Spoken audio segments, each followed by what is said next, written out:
అంటే ఇప్పుడు వైఎస్ఆర్సీపీ నాయకులు ఏం చెప్తున్నారంటే చంద్రబాబు నాయుడు గారు ఇక్కడ సింగపూర్ టూర్ అని అంతా భజన చేసుకోవడానికి పబ్లిసిటీ చేసుకోవడానికి తప్పితే ఎక్కడ కూడా కలిసి వచ్చేది ఏమీ లేదని మాట్లాడుతున్నారు. మీరేం చెప్తారు దానికి? సేమ్ ఇదే సిచ్యువేషన్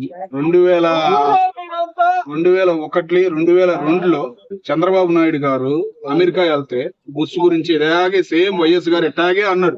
సేమ్ ఇదే డైలాగ్. ఇప్పుడు హైదరాబాద్ ఎట్లా ఉంది, సత్యం కంప్యూటర్స్ ఎట్లా వచ్చినాయి, సేమ్ అదే సిచ్యువేషన్ అనేది ఒక 6 నెలలు, ఎక్కువ టైం కూడా లేదు నీకు, జస్ట్ 6 months లో ఒక మూవ్మెంట్ అనేది మొదలయ్యింది అనేది జనానికి తెలిసింది.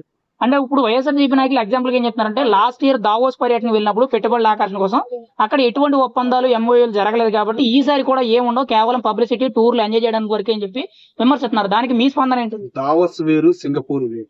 ప్లస్ ఇంకొకటి, దావోస్ వెళ్ళినప్పుడు కూడా కేంద్రం అనేది సపోర్ట్ లేదు, మూవ్మెంట్ అనేది లేదు.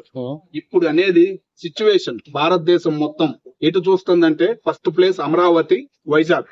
కాబట్టి చంద్రబాబు నాయుడు గారు ముఖ్యంగా అది లొకేషన్ అనేది మారిపోయింది. ఎన్ఆర్ఐలు కదలిక అనేది మొదలయ్యింది. ఒక మూమెంట్ అక్కడ చూస్తే అక్కడ ఉన్న లోకల్ రైతులకు కూడా అర్థమవుతుంది ఉంది పట్టు అనేది. చిన్న చిన్న బిజినెస్ మొదలు పెట్టుకోవడం అనేది స్టార్ట్ చేశారు. ఇప్పుడు